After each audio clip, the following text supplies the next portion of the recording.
versets 1 à 8, s'il vous plaît. Genèse 12, versets 1 à 8.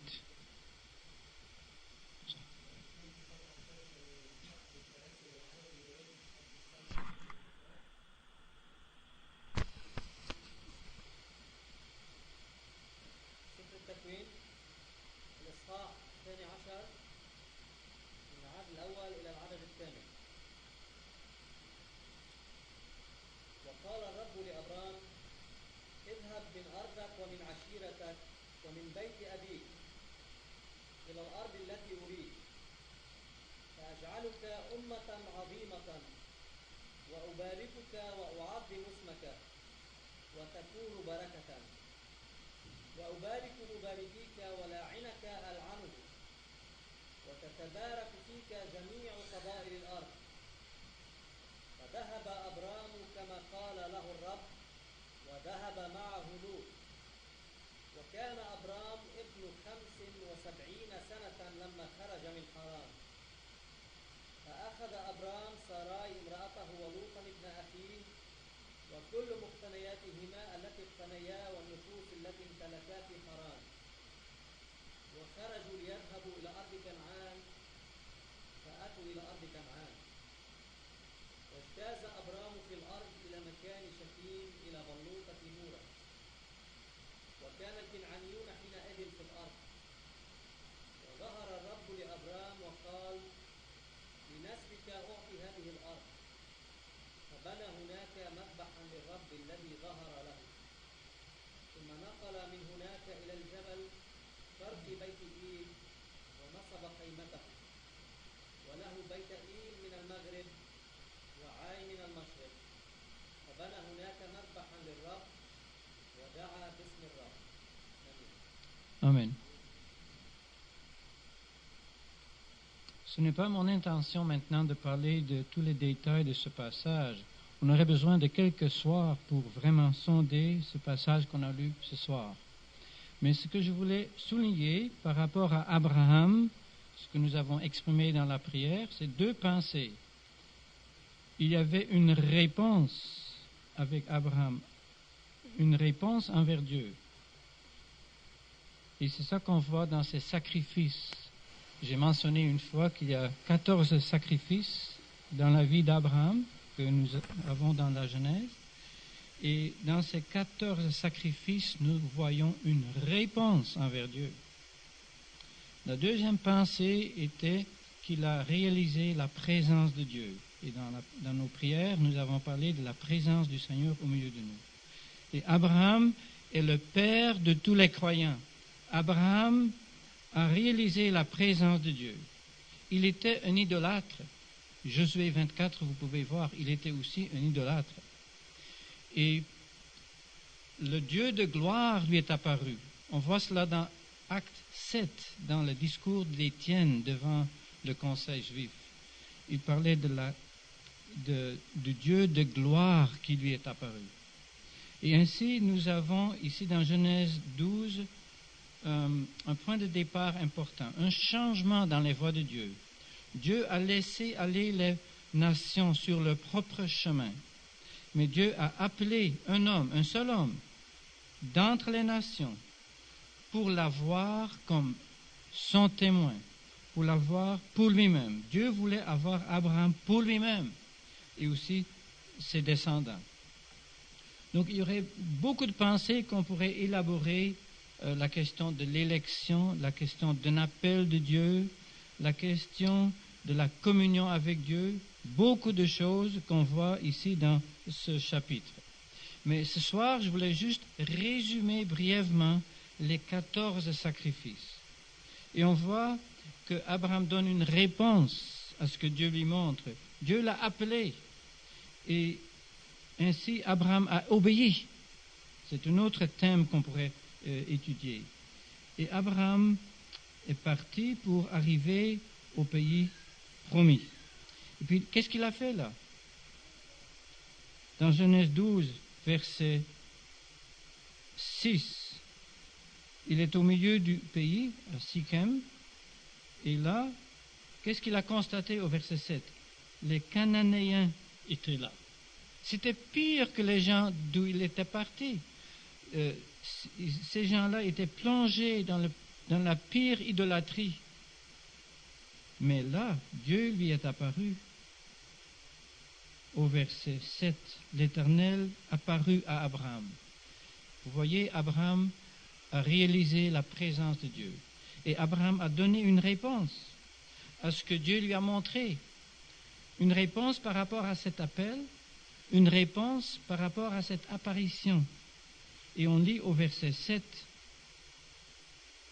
après que Dieu avait dit « Je donnerai ce pays à ta semence », que Abraham bâtit là un autel à l'Éternel qui lui était apparu. L'autel nous parle du fait qu'il a respecté et honoré les droits de Dieu.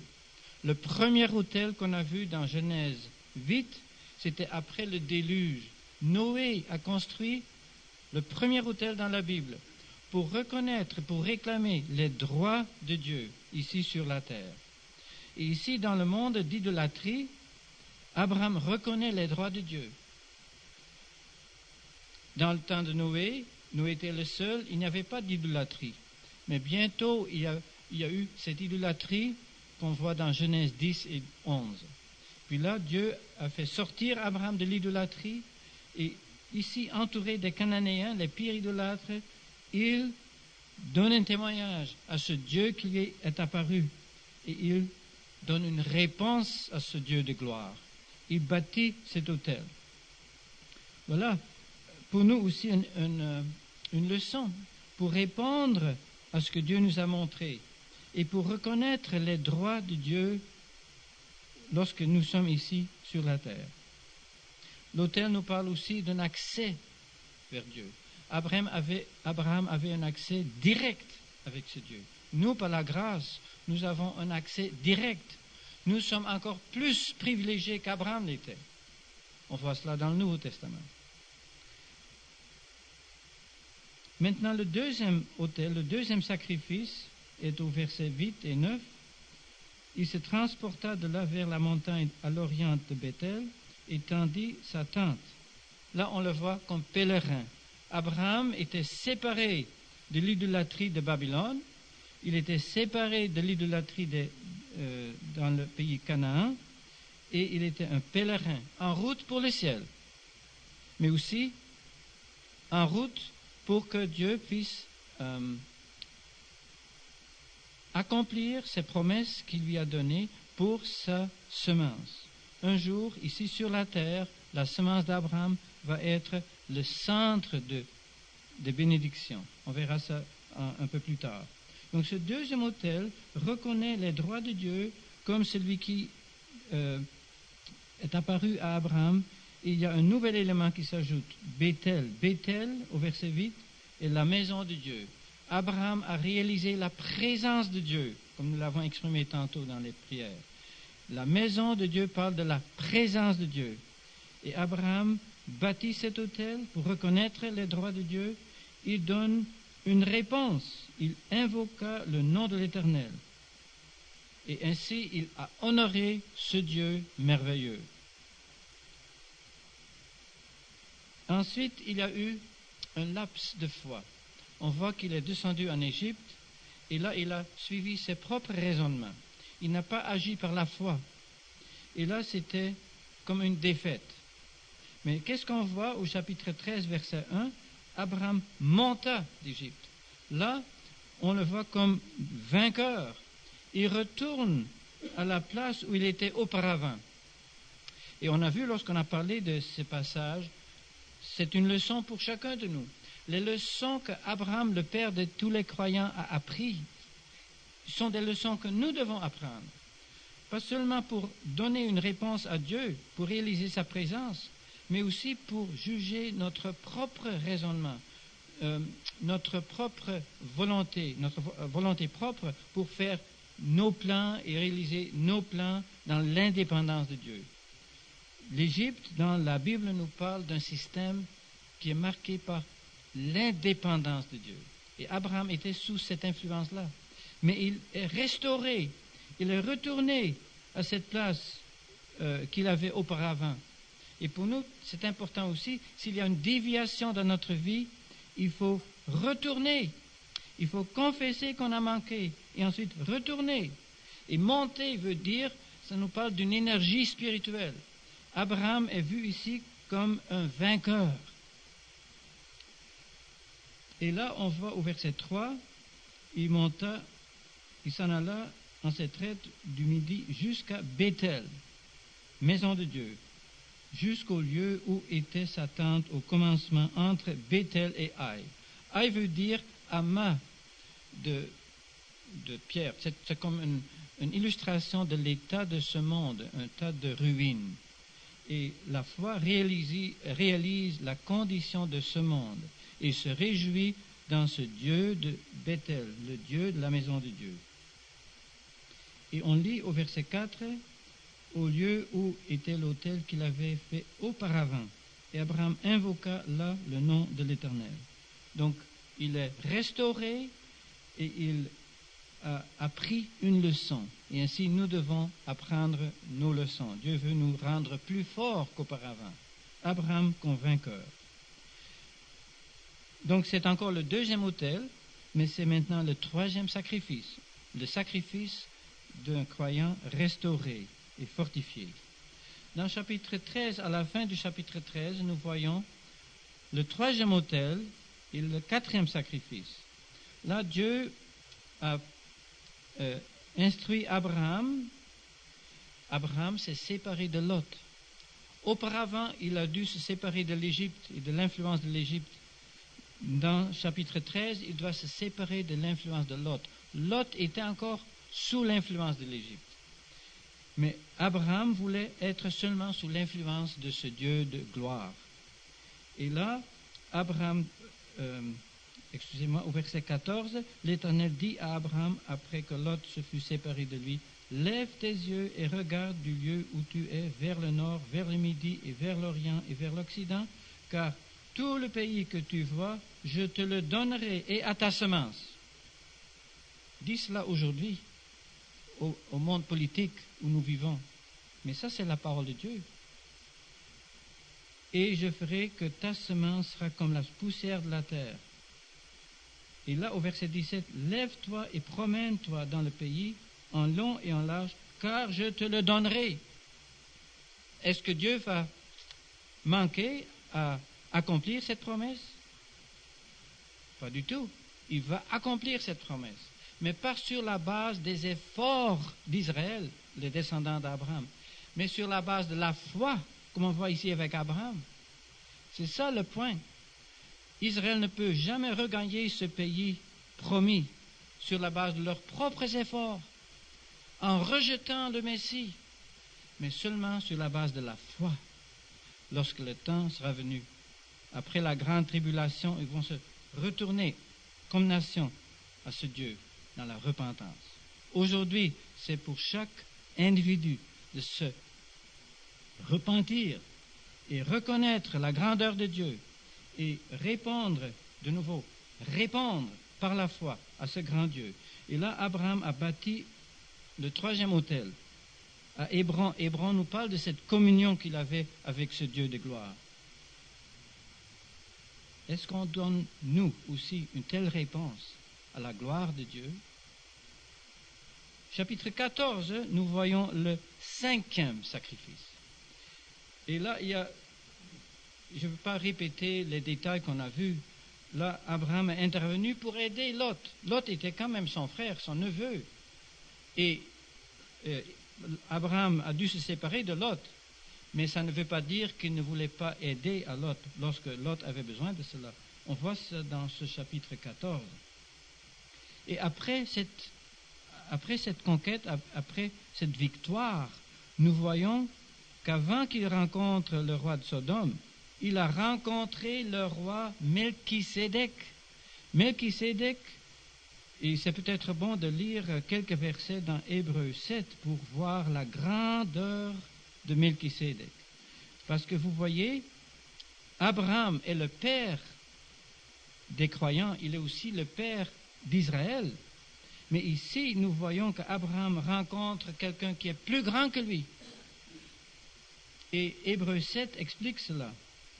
Car ce Melchisédek, roi de Salem, sacrificateur du Dieu très haut, qui alla au-devant d'Abraham lorsqu'il revenait de la défaite des rois, et qui le bénit, auquel aussi Abraham donna pour part la dîme de tout, premièrement étant interprété roi de justice, et puis aussi roi de Salem, c'est-à-dire roi de paix, sans père, sans mère, sans généalogie. Ça ne veut pas dire qu'il n'avait pas de père, pas de mère, c'est pas mentionné dans la Bible.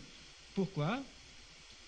N'ayant ni commencement de jour, ni fin de vie, mais assimilé au Fils de Dieu, pour être une figure du Fils de Dieu. Et il demeure sacrificateur à perpétuité. Ça, c'est le vrai Melchisédek, pas ce Melchisédek que Abraham a rencontré.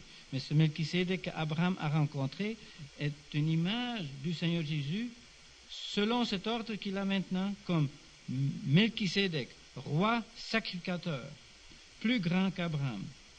Verset 4 le confirme, mais considérez combien grand était celui à qui même Abraham donna une dîme du butin, lui le patriarche. Et là, l'auteur de l'Épître aux Hébreux, je pense l'apôtre Paul, explique ce que ça veut dire au verset 5. Ceux d'entre les fils de Lévi qui reçoivent la sacrificature ont bien un commandement de dîmer le peuple selon la loi, c'est-à-dire leurs frères, bien qu'ils soient sortis des reins d'Abraham. Verset 6. Mais celui qui ne tire pas généalogiquement son origine d'eux a dîmé Abraham et a béni celui qui avait les promesses. Or, sans contredit, le moindre est béni par celui qui est plus excellent. Donc ça veut dire Abraham était moindre comparé avec Melchisédek, plus excellent, parce qu'il parle du Seigneur Jésus comme le vrai Melchisédek maintenant dans la gloire. Et verset 8, ici, des hommes qui meurent reçoivent des dîmes, mais là, celui de qui il est rendu témoignage qu'il vit. Et pour ainsi dire, Lévi même, qui reçoit des dîmes, a été dîmé en Abraham, car il était encore dans les reins de son père quand Melchisédek alla au-devant de lui. Si donc la perfection était par la sacrificature lévitique, ça c'est maintenant le thème d'Hébreux. Donc on ne parle pas de ce thème-là, mais c'était pour souligner le contraste entre Abraham et Melchisédek. Et Abraham a reconnu la grandeur de Melchisédek. Pour retourner maintenant à Genèse 14, qu'est-ce qu'on voit au verset 18? Melchisédek, roi de Salem, de paix. Son nom veut dire Melchisédek, roi de justice, fit apporter du pain et du vin. Or, il était sacrificateur du Dieu très haut. Et il le bénit. Il bénit Abraham. Il dit, béni soit Abraham de par le Dieu très haut, possesseur des cieux et de la terre. Et béni soit le Dieu très haut qui a livré tes ennemis entre tes mains. Et Abraham lui donna la dîme de tout. Qu'est-ce qu'on voit ici? Le sacrificateur est entre Abraham et ce Dieu très haut. Et a béni Abraham de la part du Dieu très haut, et il a béni Dieu de la part d'Abraham. Et ainsi Abraham a reconnu la grandeur de ce Melchisédek qui représentait ce Dieu très haut. Et il lui donnait la dîme de tout. Ce n'est pas un sacrifice sanglant comme les autres sacrifices qu'on a vus, mais c'est quand même un sacrifice. Et ainsi il a reconnu la grandeur de ce Dieu très haut. Sixième sacrifice, dans Genèse 15, nous avons vu comment Dieu a établi cette alliance entre lui et Abraham. Et par rapport à cette alliance, on a vu, c'était sur la base de la foi. Abraham a cru et Dieu lui a compté cela en justice. C'est vraiment merveilleux, un chapitre important. Est-ce que tout le monde ici a déjà cru à ce Dieu merveilleux, ce Dieu de gloire? Est-ce que vous avez mis votre confiance en lui déjà? Il est dit ici dans ce chapitre au verset 6, il, Abraham, crut l'Éternel et il, l'Éternel, lui compta cela à justice. Ça veut dire Dieu l'a déclaré juste sur la base de cette foi, pas sur la base des œuvres qu'Abraham aurait faites. Dans le chapitre 16, on verra des œuvres qu'Abraham a faites selon la chair. On ne peut jamais être justifiés par Dieu sur la base de nos propres œuvres, seulement sur la base de la foi. Et là, on voit cette alliance entre Dieu et Abraham, et dans le contexte de cette alliance, nous voyons encore un sacrifice. Et puis là, c'est un sacrifice qui nous parle des beautés du Seigneur Jésus. Verset 9, une génisse.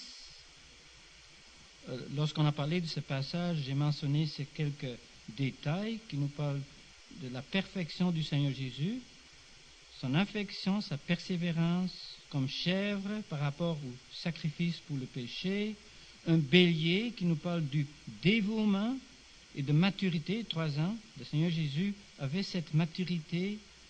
Il était aussi comme une tourterelle et aussi comme un jeune pigeon. Ce sont 5 animaux différents, des animaux purs selon la loi, et qui représentaient quelque chose du Seigneur Jésus. Et là, on a une image pour cette alliance. Dieu avait besoin d'un sacrifice. La base était le sacrifice de Christ. Et sur cette base-là, Dieu peut conclure cette alliance avec Abraham pour, plus tard, accomplir ses promesses. Et puis là, on voit que Dieu a confirmé ses promesses. Et au verset 17, il arriva que le soleil s'étant couché, il y eut une obscurité épaisse, et voici une fournaise fumante et un brandon de feu qui passa entre les pièces des animaux. En ce jour-là, l'Éternel fit une alliance avec Abraham. Donc de nouveau, ce n'est pas sur la base des œuvres d'Abraham. Abraham dormait, mais c'est sur la base de ce sacrifice que Dieu a conclu cette alliance et a donné aussi cette promesse par rapport au pays. Tout ce pays, versets 18 et 19, 20, 21, sera la possession des descendants d'Abraham. Qu'est-ce qu'on voit au chapitre 16? Là, nous voyons un manque de foi de nouveau, comme on a vu dans Genèse 12. Un manque de foi de la part d'Abraham.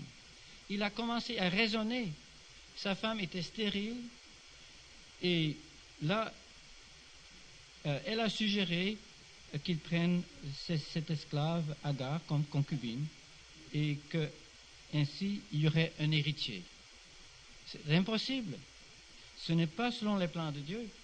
Puis là, on voit seulement au chapitre 17 que Dieu montre à Abraham, chapitre 17, verset 1, Abraham était âgé de 99 ans, et l'Éternel apparut à Abraham et lui dit, « Je suis le Dieu Tout-Puissant, marche devant ma face et sois parfait. » Sois parfait exclut donc toutes les machinations de la chair, tous les raisonnements humains. Parce qu'Abraham doit mettre sa confiance dans ce Dieu Tout-Puissant, et vous et moi aussi. On a pensé à cela, réaliser la présence de Dieu, mettre notre confiance en lui.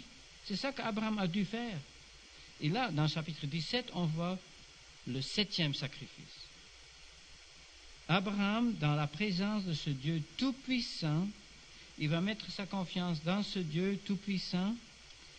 Et au verset 17, Abraham tomba sur sa face. Abraham a fini avec lui-même. Et la circoncision que Dieu a donnée ici est une illustration de la mise de côté de la chair. Et bien aimé, c'est une leçon importante pour nous. Si vous pensez que sur la base de vos propres efforts, comme dans Genèse 16, les propres efforts d'Abraham et Sarah, vous pouvez accomplir les promesses de Dieu, on se trompe. C'est seulement sur la base de ce que ce Dieu Tout-Puissant peut faire. Et Abraham a cru. De nouveau, il a cru. Il s'est soumis à cette pensée de Dieu.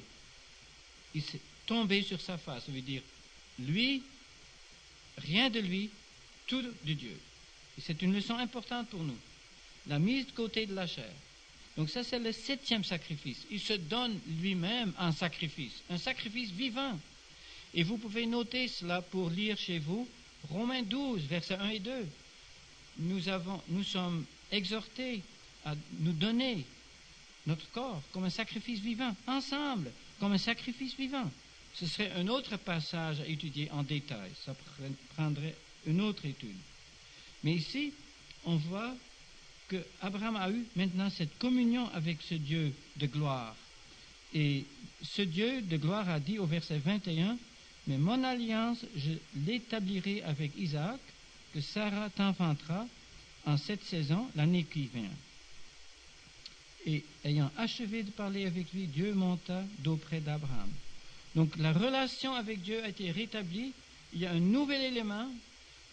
Abraham compte maintenant seulement avec Dieu. Dans Romains 4, on a lu ce verset une autre fois lorsqu'on était ensemble pour étudier le sacrifice d'Abraham.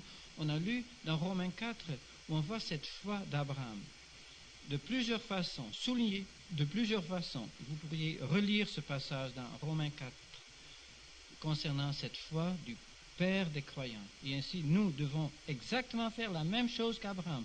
Il a mis sa confiance en Dieu plusieurs fois. Et ça veut dire la mise de côté de la chair. Et là, c'est la communion avec Dieu. Et dans le contexte de cette nouvelle communion rétablie, on voit dans chapitre 18 un autre sacrifice. Ça, c'est le 8e sacrifice. Là, il y a Abraham qui a obéi, Abraham circoncis, la chair mise de côté. Et là, nous voyons la communion avec Dieu. Dieu qui lui est apparu à ce moment-là dans Genèse 18. Un autre chapitre pour nos études. Et approfondi, on pourrait prendre des soirées pour ce chapitre 18. Puis là, nous voyons cette communion avec Dieu.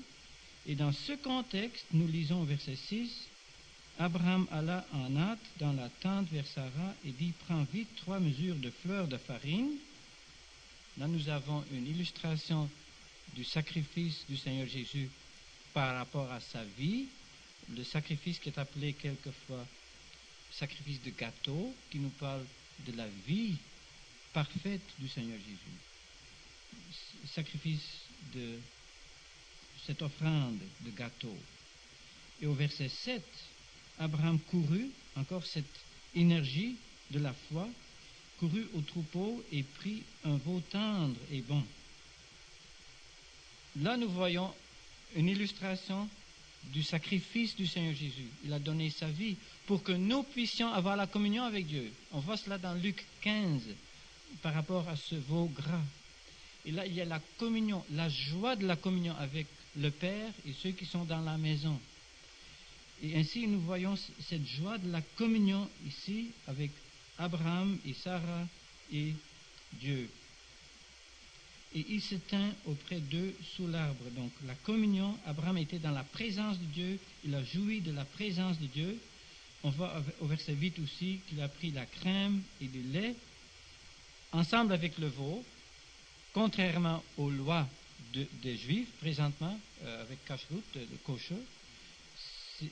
Là, on voit le Père des Juifs a agi différemment que les Juifs agissent aujourd'hui. Il n'y avait pas de loi ainsi pour Abraham. Il y avait un repas de la communion avec Dieu. Quel sacrifice! C'est le 8e sacrifice. Au chapitre 20, au chapitre 21,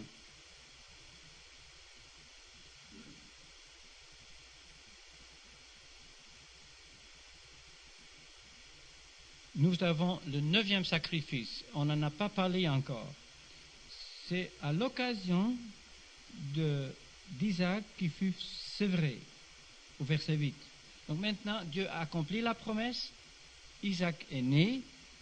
Et là, on voit la grandeur de Dieu qui peut donner un enfant à un père qui ne pouvait plus générer des enfants, à une mère qui avait toujours été stérile, qui avait en plus dépassé l'âge pour pouvoir concevoir. Donc, par rapport à ces 3 impossibilités, Dieu a donné un fils, Isaac, qui veut dire rire. On peut rire. Ça parle de la joie de quelqu'un qui met sa confiance en Dieu, contrairement à tous les raisonnements de l'homme. Puis là, on voit que l'enfant grandit, au verset 8, et fut sevré. C'est un élément important parce que ça veut dire que l'enfant a appris à être... il avait maintenant atteint l'âge où il n'avait plus besoin du lait maternel. Et ainsi, c'est une phase importante dans sa vie. Et à cette occasion, Abraham a fait un grand festin le jour où Isaac fut sevré. Puis là, dans ce contexte-là, c'est un festin qui nous parle de la communion horizontale. Tantôt, dans le chapitre 18, nous avons vu la communion entre Abraham et Dieu. Mais ici, ce festin nous parle d'une communion ici sur la terre. Mais là, l'ennemi est là pour gâcher cela. Et ce passage qu'on voit ici, comment Ishmaël s'est moqué d'Isaac, ce passage est cité dans l'Épître aux Galates pour nous montrer le danger de la chair. Parce qu'avec Agar et avec Ishmaël, nous voyons un élément de la chair. La compétition, la jalousie, cette moquerie, c'est de la chair. Et pour avoir la communion ensemble, dans la présence de Dieu, pour avoir ce festin, il faut que la chair soit totalement exclue. Et c'est ça une leçon que les Galates avaient besoin d'apprendre. Et nous, comme croyants, on doit tous apprendre la même leçon. Dans l'Épître aux Galates, Paul en parle, j'indique juste un verset ou deux, Galates 4, verset 19. « Mes enfants, pour l'enfantement desquels je travaille de nouveau jusqu'à ce que Christ ait été formé en vous. » Paul était exercé par rapport aux Galates parce que les Galates étaient sous l'influence de la chair. Et ainsi, il était sur la ligne d'Ismaël et de Agar. Mais il voulait que Christ soit formé. Et pour nous, c'est le même exercice. Paul veut que Christ puisse être formé en vous et moi.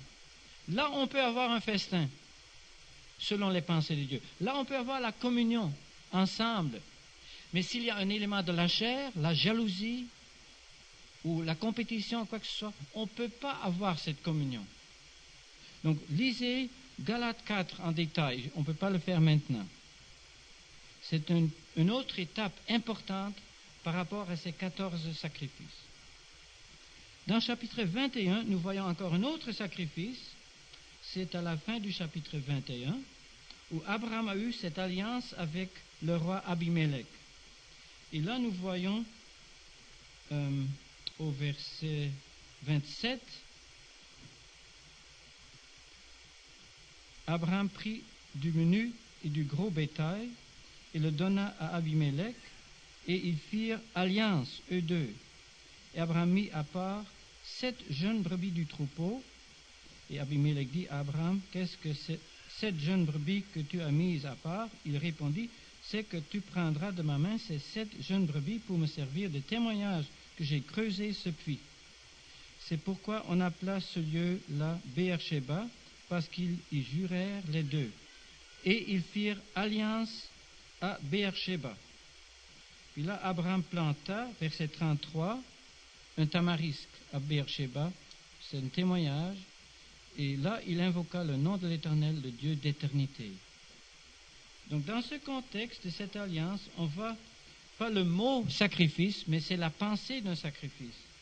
Et là, nous avons une illustration du millénium, lorsque Israël sera le peuple reconnu de Dieu, et il y aura cette entente entre Israël et les nations.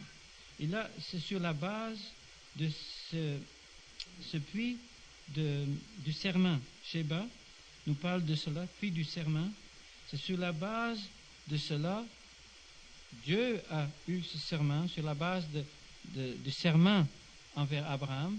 Et maintenant, ce serment sera respecté par les nations dans le monde à venir. Ici, c'est une illustration, de nouveau, d'une communion.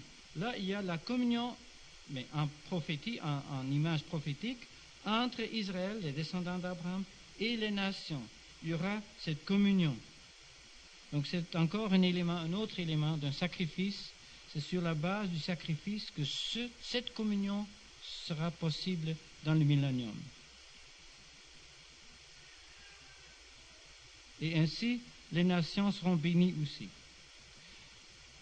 Chapitre 22, nous avons vu la dernière fois le sacrifice suprême.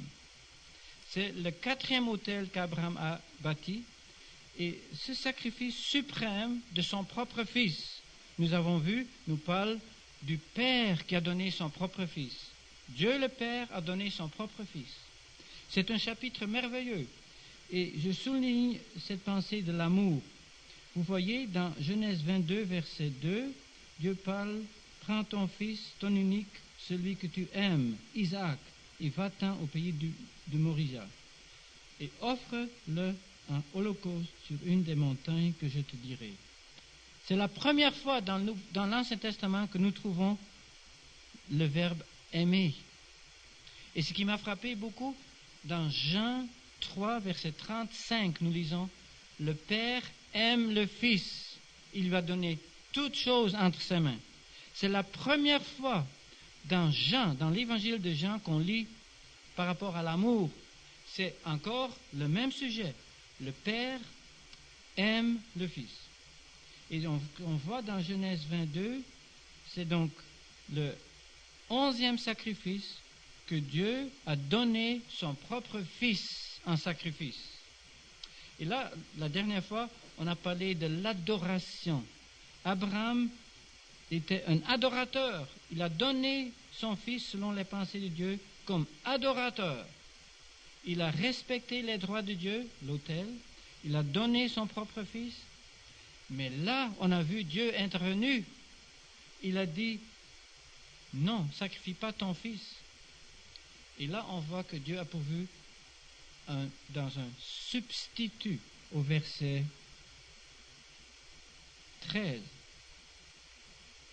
Abraham leva ses yeux et vit, et voici, il y avait derrière lui un bélier retenu à un buisson par les cornes. Et Abraham alla et prit le bélier et l'offrit en holocauste à la place de son fils. Donc ici, il y avait un substitut. Et ainsi, le Seigneur Jésus, il n'a pas eu de substitut. Le Père, dans Romains 8, Dieu n'a pas épargné son propre fils, mais l'a livré pour nous tous. Est-ce que vous avez accepté ce sacrifice de la part de Dieu? Il a donné son propre fils pour vous. Quel amour! Est-ce qu'on donne une réponse à cet amour? Abraham a toujours donné une réponse à l'amour de Dieu. Abraham était disponible pour faire la volonté de Dieu. Est-ce que nous sommes disponibles?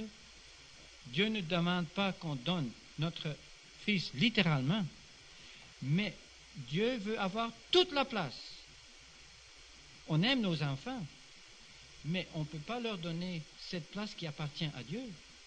Dieu doit avoir toute la place. Le Seigneur Jésus doit avoir toute la place. Et nous devons aimer nos enfants dans le contexte de notre amour envers Dieu et envers le Seigneur Jésus. Dans ce contexte, on peut aimer nos enfants. Et dans ce contexte, on peut être une bénédiction pour nos enfants. Dans Genèse 24, nous voyons le 13e sacrifice. Et on n'en a pas parlé, donc ça prend quelques minutes pour parler de quelques détails. Dans Genèse 24, au verset 36. De nouveau, c'est un très long chapitre, on pourrait en parler longtemps. C'est un merveilleux plan qu'on voit du Père, et on voit le serviteur qui nous parle du Saint-Esprit, on voit sa dévotion aussi, et on voit le Fils. Ici, dans Genèse 24, on a vraiment une image de Dieu le Père, Abraham, Dieu le Fils, Isaac, et le serviteur, une image de l'Esprit Saint. Et dans ce contexte, nous lisons dans Genèse 24, verset 36, « Sarah, femme de mon Seigneur, a dans sa vieillesse enfanté un fils à mon Seigneur, et il lui a donné tout ce qu'il a. » Notons bien, il lui a donné tout ce qu'il a. Maintenant, il faut penser à ce que Dieu a fait par rapport à son Fils. Dans Hébreux 1, verset 2, nous voyons que Dieu l'a établi héritier de toutes choses, même avant la création. Et dans le temps, lorsque le Seigneur Jésus a accompli son œuvre, Dieu lui a donné tout. Il lui a donné tout entre ses mains. J'ai cité tantôt Jean 3, 35, le Père aime le Fils et il lui a donné toutes choses entre ses mains. Ça, c'est notre Seigneur Jésus. Dieu lui a donné toutes choses entre ses mains.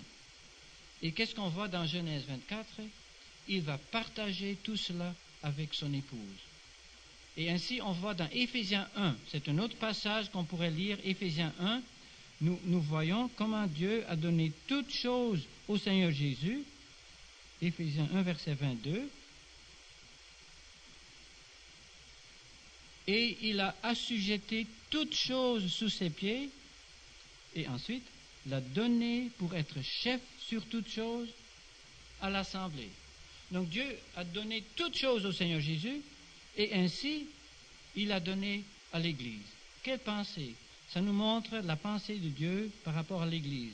Comment nous sommes privilégiés. Que ce Seigneur Jésus, à qui Dieu a donné toutes choses, Dieu l'a donné à nous.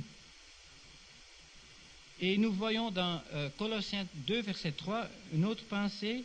Nous savons que Dieu est le Dieu de toute sagesse. Et dans le Seigneur Jésus, nous voyons que Dieu lui a donné toute sagesse. Dans Colossiens 2, verset 3,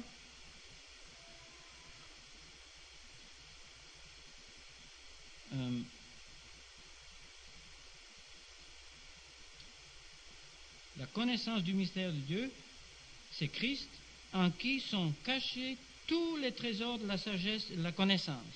Donc tous les trésors de la sagesse, de la connaissance qui sont en Dieu, sont maintenant en Christ. Dieu lui a donné tout. Ça ne veut pas dire que Dieu n'appartient plus à ces choses, que Dieu n'est plus sage, loin de là. Dieu reste le Dieu de sagesse, de connaissance. Mais il a donné tout à un homme, le Seigneur Jésus. Il est Dieu, mais il est aussi homme. Et comme homme, Dieu lui a donné tout. Comme on a vu dans Genèse 24, le Père avait donné tout à Isaac, le Fils. Donc ça, c'est le sacrifice, un autre sacrifice d'Abraham. Il a donné tout. Et dans ce contexte, Abraham est une image de Dieu. Dieu, le grand donateur, qui a donné tout à son Fils pour que son Fils puisse tout partager avec nous. On est très bénis. Et dans Genèse 25, le dernier sacrifice,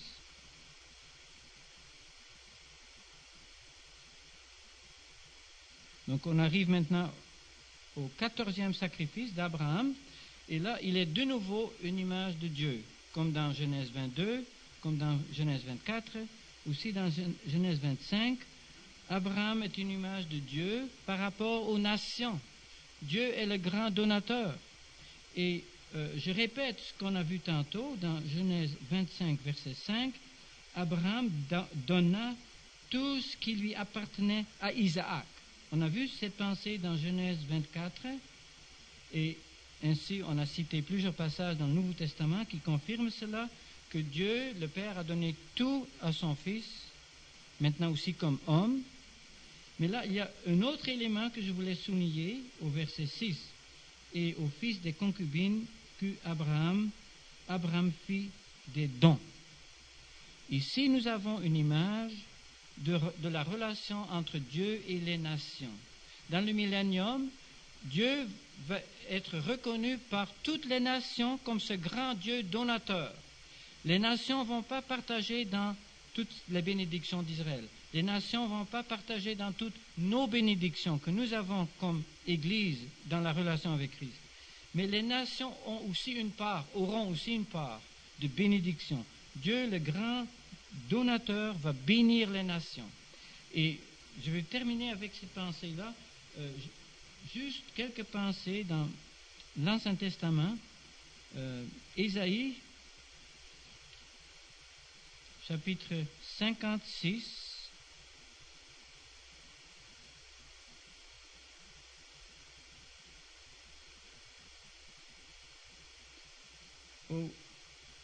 Ésaïe parle de la maison de Dieu, au verset 7.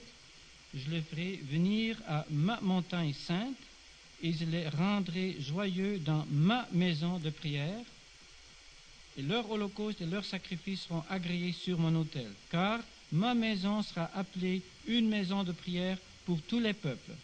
Pourquoi je lis ce verset? Parce qu'il y aura une réponse de la part des nations. Dieu, le grand donateur, va donner des dons aussi aux nations. Mais Dieu va recevoir un sacrifice de la part des nations, comme on voit ici. On a la même pensée dans Zacharie, chapitre 14. Zacharie, chapitre 14, où nous avons cette pensée-là, au verset 16. Il arrivera que tous ceux qui resteront de toutes les nations qui seront venus contre Israël et Jérusalem monteront d'année en année pour se prosterner devant le roi, l'Éternel des armées, et pour célébrer la fête des tabernacles. On pourrait lire beaucoup d'autres passages encore qui confirment cette pensée-là. Donc je répète, Dieu est le Dieu donateur, le grand donateur, et il va donner aussi des dons aux nations. Il y a une séparation entre Israël et les nations, mais Israël sera le vase de bénédiction pour bénir les nations. Et l'Église sera, par rapport au ciel, vase de bénédiction. On peut voir ça dans Apocalypse 21, pour répandre les bénédictions à Israël. Israël sera le vase pour répandre les bénédictions aux nations. Mais le point que je voulais souligner par rapport à ce 14e sacrifice d'Abraham, Abraham représente Dieu comme ce grand donateur. Et Dieu va avoir une réponse. Comme Dieu a eu une réponse de la part d'Abraham pour répondre à ce grand Dieu, les nations dans le millénium vont donner aussi une réponse à ce grand Dieu. Et Israël restauré va donner une réponse à ce grand Dieu. Et aujourd'hui, vous et moi, nous sommes encore plus privilégiés qu'Israël sera dans le millénium. Nous sommes plus privilégiés que les nations. Nous pouvons donner une réponse à ce Dieu de gloire aujourd'hui, parce que nous avons une relation encore plus intime avec ce Dieu. Il est notre Dieu, il est notre Père. Et nous pouvons dire avec l'apôtre Paul, béni soit le Dieu et Père de notre Seigneur Jésus-Christ, qui nous a bénis de toute bénédiction dans les lieux spirituels, dans les lieux célestes en Christ. Donc nous avons tout, beaucoup plus que les nations auront dans le millénium. Mais eux auront aussi des dons de la part de Dieu et ils vont bénir Dieu. Donc que nous puissions donner une réponse à Dieu comme Abraham a pu le faire. Abraham, dans ses 14 sacrifices, représente quelquefois le croyant. Quelquefois, comme j'ai dit, il représente aussi Dieu comme ce Dieu donateur qui a donné son propre fils et qui donne des dons aux nations. Mais avec Abraham, le père des croyants, nous avons beaucoup de leçons. Mais spécifiquement pour pouvoir donner une réponse à l'amour de Dieu et à cette gloire de Dieu, et aussi pour réaliser la présence de Dieu ici sur la terre, dans la maison de Dieu. C'est notre privilège, bien-aimés, d'être dans la maison de Dieu, reconnaître sa grandeur, reconnaître le Fils de son amour comme étant le Seigneur, reconnaître l'amour de Dieu et donner une réponse à cet amour. C'est pour cela que Dieu nous a appelés, pour donner une réponse à son amour, aujourd'hui et pour toute éternité. Cette réponse va continuer pendant toute l'éternité, parce que l'amour de Dieu est tellement grand, ça va prendre une réponse éternelle pour honorer ce Dieu, ce grand Dieu donateur qui nous a tant aimés. Donc, gloire à Dieu. Amen.